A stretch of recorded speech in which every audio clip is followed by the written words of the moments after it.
Olá, muito boa noite para você. Seja bem-vindo a mais um programa Entrevista Coletiva aqui na tela da Band Amazonas para Manaus e mais 22 municípios do estado. Eu sou Neto Cavalcante e me acompanha no programa de hoje aqui na bancada o jornalista Eduardo Galvão, apresentador do programa Amazonas Urgente, que vai ao ar de segunda a sexta a partir das 11h30 da manhã. O nosso convidado de hoje é o presidente do Fórum Estadual dos Conselheiros e Ex-Conselheiros Tutelares do Estado, Erivelto Sabino, que já está aqui com a gente. Muito boa noite, Erivelto. Muito obrigado por ter aceito o nosso convite e estar hoje aqui na Entrevista Coletiva.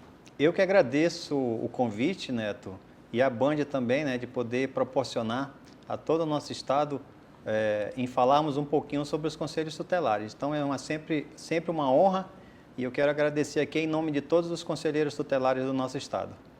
Para começar, Erivelto, eu queria que você falasse um pouco da sua história de vida profissional, de forma resumida aqui, só para quem está em casa poder conhecer um pouco, saber quem é que vai bater esse papo hoje à noite aqui com a gente. Muito bem, eu sou Erivelto Sabino, sou advogado de profissão, já fui conselheiro tutelar aqui na cidade de Manaus, na zona centro-oeste, e hoje estou à frente do Fórum Estadual dos Conselhos Tutelares, proporcionando aí aos conselheiros, aos ex-conselheiros e a toda a rede de proteção, formações e orientação acerca das atribuições e também dos direitos de crianças e adolescentes. E a gente sempre tem essa dúvida, nós jornalistas, a gente sempre recorre aos conselhos tutelares em busca de informações sempre que o direito de uma criança, principalmente, é violado. Mas as atribuições são muitas, né? Eu queria que você explicasse um pouco a atribuição do conselheiro tutelar e do conselho tutelar. Ok. Então, a lei municipal que cria os conselhos tutelares, ela repete, os comandos que são previstos no Estatuto da Criança e do Adolescente, onde estão as atribuições dos conselheiros. Então, uma das principais atribuições dos conselheiros é zelar pelos direitos de criança e adolescente toda vez que esses direitos forem ameaçados ou violados. E das mais diversas formas. Exatamente, Uma das formas de zelar por esses direitos é aplicando medidas protetivas. Então, toda vez que esses direitos eles forem ameaçados ou violados, os conselheiros tutelares eles podem aplicar medidas protetivas, seja requisitando serviço, ou seja, encaminhando aos mais diversos órgãos que compõem aí essa rede de proteção. Houve um aumento de mais de 48% do número de casos de crianças que foram maltratadas. Tudo isso aqui em Manaus, se comparado aos 4 primeiros meses de 2021. Hoje em Manaus existem 9 conselhos espalhados por todas as zonas da cidade. Mas, de acordo com a lei municipal, é uma conta defasada, já que para cada 100 mil habitantes, um conselho tutelar seria necessário. E como fica essa cobrança? Quem cobra um município? Quem pode ir reivindicar a construção desses prédios, desses espaços, para atender esse trabalho que é de suma importância para a nossa sociedade? Muito bem observado, Eduardo. A lei municipal, ela traz no seu bojo a obrigação da municipalidade criar a cada 100 mil habitantes um novo conselho tutelar. Mas isso, ela também diz que não é necessário você aguardar chegar a 100 mil habitantes para que se possa ser criado um novo conselho tutelar. Ela traz um outro parâmetro, que pode ser o número de violações, como você muito bem expôs, essas violações aumentou principalmente durante a pandemia. Nós vimos aí que houve um crescimento muito grande em relação a essas violações. Então, a gente precisa verificar se realmente o município tem 100 mil habitantes ou se essas violações são muito grandes, capazes de se criar então um novo conselho tutelar. Aqui na cidade de Manaus, nós estamos defasados em pelo menos 11 conselhos tutelares, porque a lei municipal, ela diz que a cada 100 mil habitantes deverá ser construído um novo conselho tutelar. E nós temos apenas 9 conselhos tutelares, como você muito bem falou, distribuídos nas zonas daqui da nossa capital, e nós estamos aguardando, então, que a Prefeitura se manifeste no sentido de criar esses novos conselhos tutelares. Aí você perguntou, quem pode cobrar? Bom, eu acredito que um dos principais cobradores, um dos principais fiscalizadores tem que ser a própria população, que é a que a primeira tem que ser atendida. Ela tem que exigir do município que tem essa obrigação de criar. Um outro que pode ser também, que pode cobrar, é o Ministério Público. Inclusive, o Ministério Público ingressou com uma ação civil pública obrigando a Prefeitura a construir pelo menos mais 3 conselhos tutelares. Essa ação civil pública ela foi julgada e concedeu a ordem para que o município criasse pelo menos mais 3 conselhos tutelares. Contudo, a Prefeitura vem descumprindo. E nós, enquanto fórum, nós temos lutado para que essa ordem judicial possa ser cumprida, né? Para que pelo menos mais 3 conselhos tutelares possam ser criados.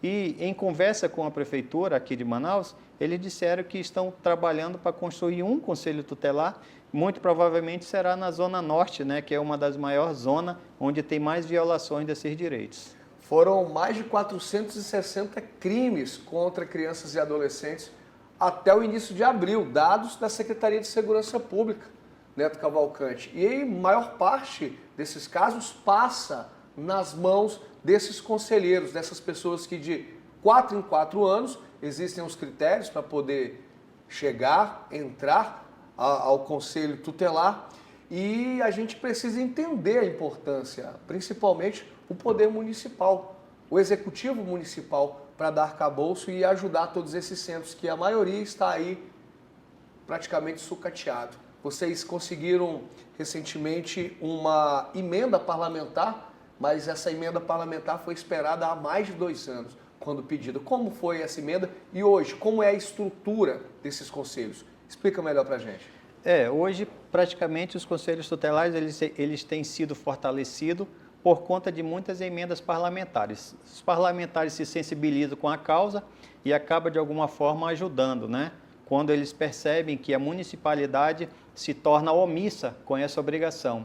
Então, por conversas do próprio fórum, né, com parlamentares, nós conseguimos uma emenda parlamentar que pôde contribuir com 10 kits de fortalecimento dos conselhos tutelares, um carro, 5 computadores, mesa, impressora, para alguns conselhos tutelares do município do Amazonas. Aqui em Manaus, teve também emenda parlamentares que conseguiram veículos novos, né, para os conselhos tutelares aqui de Manaus. Então, hoje Manaus está com esses equipamentos, né, em pleno funcionamento, mas contudo ainda temos bastante defasagem. Nós temos conselhos tutelares que não têm sede, nenhum tem sede própria, alguns a sede realmente não atende à necessidade da população, porque são em locais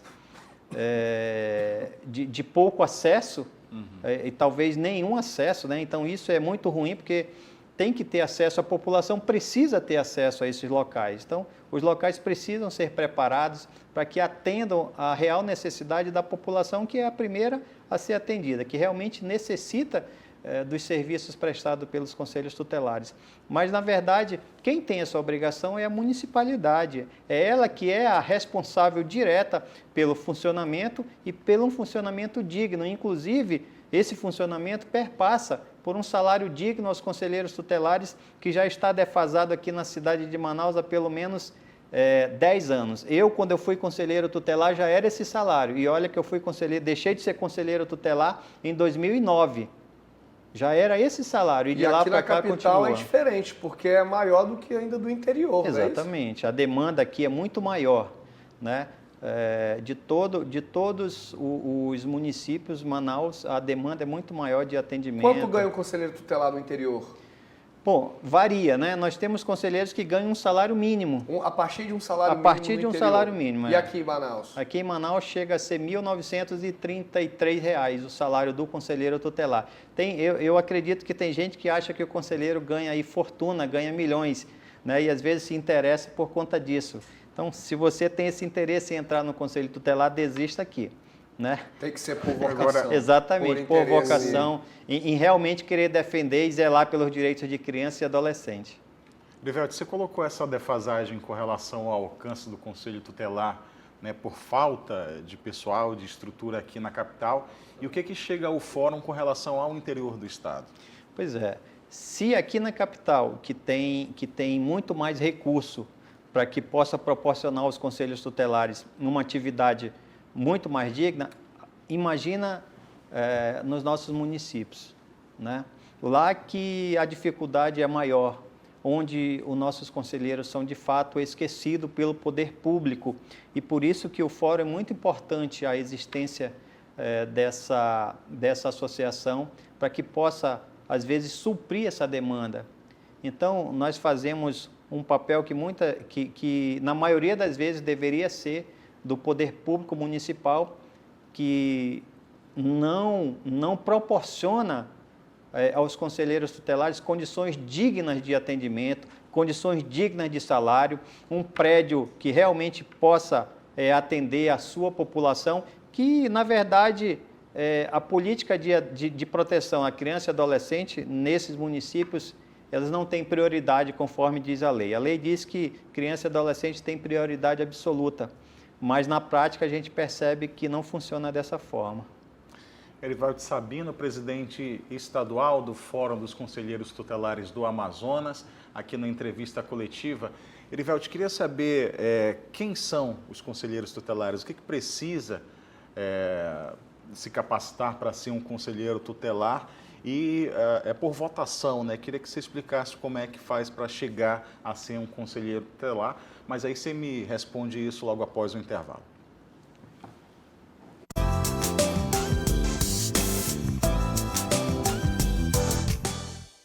De volta com o programa Entrevista Coletiva aqui na tela da Band Amazonas, recebendo Erivelto Sabino, presidente do Fórum Estadual dos Conselheiros e Ex-Conselheiros Tutelares do Amazonas.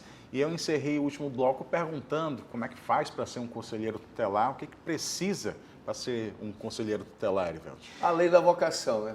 Exatamente, né? Além da vocação. Então, o Estatuto da Criança e do Adolescente, ele traz como um requisito para você ser candidato, tá? Para você ser candidato, não é para ser conselheiro. Sim. Então, para que você possa ser candidato, você precisa de 3 requisitos mínimos. Isso é o Estatuto da Criança e do Adolescente que traz como obrigatoriedade. Primeiro, residir no município.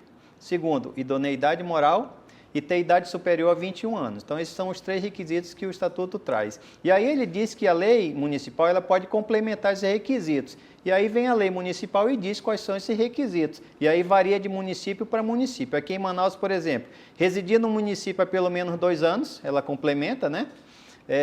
Passar por uma prova de conhecimento, então você precisa fazer uma prova de conhecimento e, por último, passar pelo processo de escolha, que seria a eleição. Uhum. Ficha negativa. Exatamente. Na justiça, então, é reconhecida idoneidade moral. Entra tá? aí, na idoneidade. Exatamente. Aí você tem que provar como? Através das certidões negativas criminais. Se você tem reconhecido idoneidade moral. E também ela pede que você tenha comprovado trabalho com criança e adolescente de pelo menos 2 anos em uma entidade devidamente registrada no Conselho Municipal dos Direitos da Criança e do Adolescente. Aproveitando a oportunidade, ano que vem será o ano de escolha de novos conselhos tutelares, né? Então, você que já tem interesse já pode ir se organizando, estudando o Estatuto, estudando um pouquinho sobre a Constituição, que ele pede como requisito para que você faça uma prova. Então, você passa por uma prova antes, depois dessa prova, aí que você vai para o processo... Vai ser candidato. Exatamente. Aí uma vez candidato, como é que se coloca? Aí você vai pelo processo de eleição. Aí lá vai ter um númerozinho, onde você vai divulgar como se fosse uma eleição municipal normal. Os comunitários daquela região votam. Exatamente. Com todo o Isso, exato. Então, quem for da Zona Centro-Oeste, apenas os eleitores que votam na Zona Centro-Oeste poderão votar e escolher os 5 conselheiros. É o título de eleitor. Exatamente. A sua sessão eleitoral. Inclusive o voto é na urna eletrônica aqui em Manaus, urna eletrônica. Tem sido dessa forma. A última eleição não foi... houve sim urna eletrônica, então, das 2 últimas eleições, salvo engano, já tem sido urna eletrônica.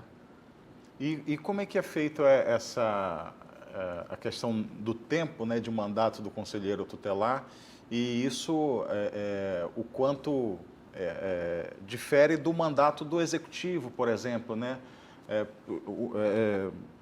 Essa linha tênue assim, entre a política e o conselho tutelar.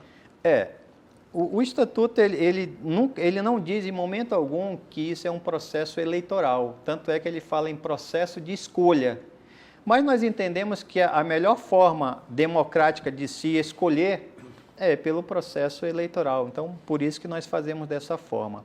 Mas o tempo de mandato, quem diz é a lei, e é a lei federal que é o estatuto. Ela diz que o conselheiro tutelar terá um período de 4 anos para exercer esse mandato, podendo se candidatar tantas e quantas vezes ele entender necessário, desde que ele passe pelo mesmo processo. Não, mas eu digo, como ele é um órgão que é vinculado à prefeitura, no tempo de mandato ele acaba pegando uma troca aí de prefeito, né, durante Sim. o mandato de conselheiro, né? Sim. Se é um ano depois de governador e deputados estaduais, que é ano que vem, Isso. 2023, então são o quê? 3 anos? De 2 em 2 anos, né? 2 anos Isso. em relação Exatamente. ao município. Isso de alguma forma atrapalha o conselheiro nessa hora de buscar os recursos necessários, né, o que precisa, porque troca a gestão, troca o secretário, Troca os né, interesses. troca todo mundo. Exatamente. E muitas vezes troca a política de proteção inteira, né? Sim. E isso certamente que causa um grande prejuízo para nossas crianças e adolescentes. E na prática, realmente, isso é verdade. Quando troca de gestor, o gestor traz a sua política, né? E muitas vezes ele entende que aquela política que estava funcionando não irá funcionar mais. Aí começa a mudar gestores, começa a mudar todas as estratégicas anteriores que já estavam familiarizados e isso causa um problema enorme. Então tem interferência de alguma forma. Sim, exatamente, ainda que de forma indireta, né?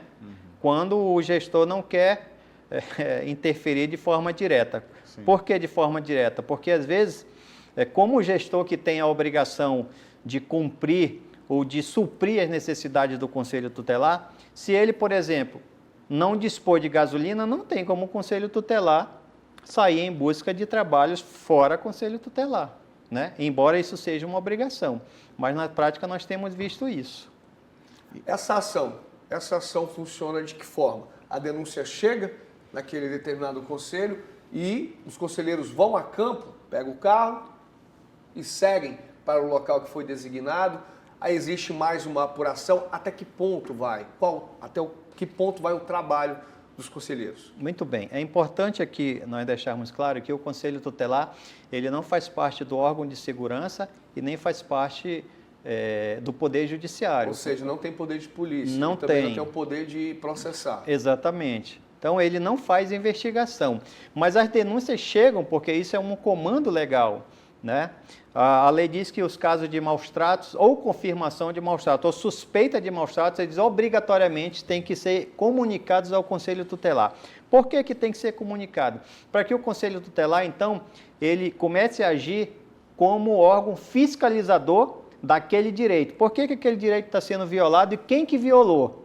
Então, ele começa a cobrar daquele órgão. Então, por isso que tem que ser comunicado. Mas isso não significa dizer que ele tem que ir lá investigar quem foi que violou ou quem deixou de violar. Pelo contrário, quando ele é acionado, ele precisa, então, como uma de suas atribuições, requisitar o serviço daquele que obrigatoriamente teria de fazer o atendimento. Por exemplo, se é crime, então ele aciona quem deveria fazer a investigação, que seria quem? A polícia, certo? Então, o Conselho Tutelar, ele tem uma das atribuições importantíssimas que é requisitar serviço, seja na área da segurança, na área da saúde, na área da educação, da assistência social. Então, toda vez que ele chegar ao Conselho Tutelar uma dessas denúncias de violação, ele verificará qual é o caminho, qual é o órgão que tem que fazer a sua atribuição e vai requisitar esse serviço desse órgão.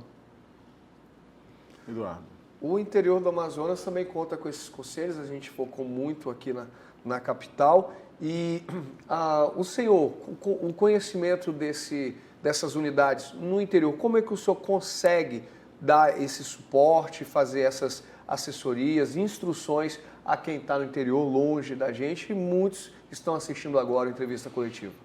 Hoje nós temos a graça de ter aí as redes sociais, né? De ter a internet que nos facilita bastante, que diminui aí esse tempo da gente ter que ir no município para verificar em loco. Então a gente consegue se comunicar, nós temos um grupo de do FECTAN, né, que é o Fórum Estadual, de todos os conselhos tutelares para a gente trocar informações e repassar o que for necessário para eles, a assessoria necessária para que eles possam, então, exercer as suas atividades. Mas, mesmo assim, nós temos a dificuldade, né, de internet nos municípios, essa grande dificuldade de comunicação nos nossos municípios. Mas isso é muito prejudicial, né? Isso não significa dizer, e você tocou num ponto importante, que toda vez que a gente fala de conselho tutelar, a gente sempre direciona para a nossa capital. E é preciso dizer que o Estado inteiro ele tem conselho tutelar, até porque isso é uma obrigação da lei. É obrigatório ter pelo menos um conselho tutelar em cada município, e isso no país inteiro, tá? Não é apenas no Amazonas. Então, cada município ele tem pelo menos um conselho tutelar. Aqui no Amazonas nós temos Manaus, que tem 9, nós temos Itacoatiara, que tem 2, e temos Coari, que tem 3 conselhos tutelares. Os demais municípios todos têm um conselho tutelar, nenhum município sem, até porque nós exigimos, né, que os municípios cumprissem com essa determinação que a lei impõe, que é a criação de pelo menos um conselho tutelar. Então, hoje nós temos no Amazonas 365 conselheiros tutelares. E como é que chegou a criação do Fórum Estadual de Conselheiros? Você faz parte também do Fórum Colegiado Nacional de Conselheiros, né? Como é que foi para criar o fórum e como é que ele tem ajudado aos conselheiros? Eu represento o Estado do Amazonas no Fórum Colegiado Nacional de Conselheiros Tutelares, e o fórum ele surgiu exatamente pela omissão do município, a omissão do gestor público, em poder suprir essa obrigação que a lei determina, né, que é poder ter um conselho tutelar efetivo, um serviço realmente que possa ser prestado com dignidade à nossa população. Então, na omissão desse município, nós criamos o fórum para poder congregar os conselheiros e trocar, não além de informações, mas prestar assessoria no sentido de formação para conselheiros, encontros que a lei diz que hoje é obrigatório que os municípios façam capacitações para esses conselheiros, até para que melhore o seu atendimento. E essa capacitação é uma capacitação continuada, significa dizer que não apenas no período em que eles são eleitos conselheiros, eles dão essa capacitação, mas é para ter sempre capacitações para que eles possam estar sempre atenados com suas atribuições. Então, na ausência do poder público, nós criamos, então, o fórum para poder suprir. E praticamente somos o fórum, né? Quando eu digo nós, é o fórum estadual, que tem dado esse suporte aos conselheiros tutelares, ministrando essas capacitações e fazendo, então, esses eventos de encontro e de formação. Durante o fórum atende também aos ex-conselheiros, Sim. Né? Existem as disputas eleitorais, quem está fora consegue fazer um serviço de fiscalização de quem, por exemplo, assumiu o local de conselheiro tutelar, mas está ali de repente alheio à situação. Existe essa preocupação em manter a força do conselho tutelar em quem está lá como representante? Eu não tenho sentido essa força, né, de fiscalização de quem está de fora. Mas existe a necessidade. Exatamente, né? E é importante que isso aconteça para que não permita que os conselheiros que estão atuando, eles fiquem no conselho tutelar apenas para ganhar salário, para cumprir o seu período de mandato. É importante que eles participem das capacitações, é importante que eles atuem com efetividade, né? Então, eu tenho sempre cobrado dos conselheiros, né, e orientado eles para que, caso o município não ofereçam para ele essa oportunidade de participar de capacitações, representem o gestor público, porque isso é uma obrigação, isso está na lei, isso não é um favor. O gestor público não estará fazendo nenhum favor aos conselheiros, muito pelo contrário. Isso só demonstra o quanto ele tem responsabilidade com nossas crianças e adolescentes, porque se nós tivermos um conselheiro que tenha realmente uma capacitação, que esteja realmente atuando dentro das suas limitações, dentro das suas atribuições, então só quem ganha com isso é a nossa população, é a nossa criança e adolescente. Certamente que eu sei que nós temos pessoas que muitas vezes se aproveitam do Conselho Tutelar para tentar galgar um outro caminho, né? Mas isso acontece em todas as áreas, né? todas as profissões. E no Conselho Tutelar não é diferente, nós temos as exceções, nós temos conselheiros tutelares que cometem excessos, né? Mas, graças a Deus, nós temos percebido que isso não é nenhuma regra, isso sempre é exceção, e nós sempre vamos tentar fazer com que isso continue como exceção e não como regra, porque nós sabemos que o Conselho Tutelar também é um servidor público e precisa prestar toda e qualquer responsabilidade de sua parte, prestar esse esclarecimento à nossa população, que é o seu patrão. A gente se pode acontecer deixar que venha com méritos, né? Isso. Porque o mérito também pode levar a pessoa. Essa é a óbvia importância do trabalho do conselheiro, mas a gente também gostaria que fosse necessário menos o trabalho, com menos casos, menos denúncias, menos atrocidades acontecendo. Tem um número direto que a gente pode deixar aqui para a pessoa poder entrar em contato? O senhor teria esse número direto de um Conselho Tutelar geral? As denúncias, né? Porque eu não teria nem como gravar os números, porque não existe, nem aqui em Manaus tem número de conselho tutelar, não de conselheiro, estou falando de conselho tutelar, nenhum. Um telefone fixo? Não tem ali, né? nenhum conselho tutelar tem um telefone fixo de atendimento. Os atendimentos são feitos, as denúncias são feitas muitas vezes pelo Disque 100, né? Então elas chegam ao conselho tutelar via... Então é mais um obstáculo, então, para a gente nessa conversa, não ter um número direto. Não tem.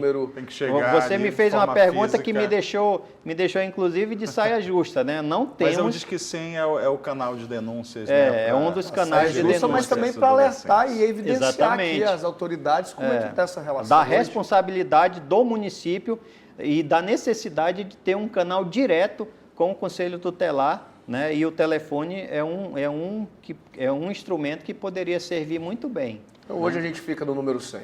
Erivelto Sabino é o presidente estadual dos Conselhos Tutelares do Amazonas, aqui na entrevista coletiva. Quero agradecer também a presença do Eduardo Galvão. Agradecer a você de casa que ficou aqui com a gente até essa hora. Erivelto, muito obrigado.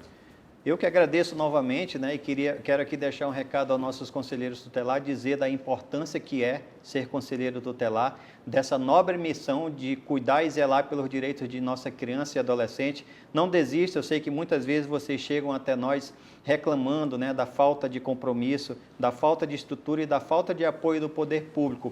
Mas eu volto a dizer, não desanime, porque o beneficiário, primeiro, aquele que realmente necessita desse atendimento são nossas crianças e adolescentes, que são os hipossuficientes que necessitam de você. Então não desista, continue firme nessa nobre missão e parabéns a todos os conselheiros tutelares do nosso estado do Amazonas. Obrigado, Erivelto, obrigado a você de casa, até o próximo domingo.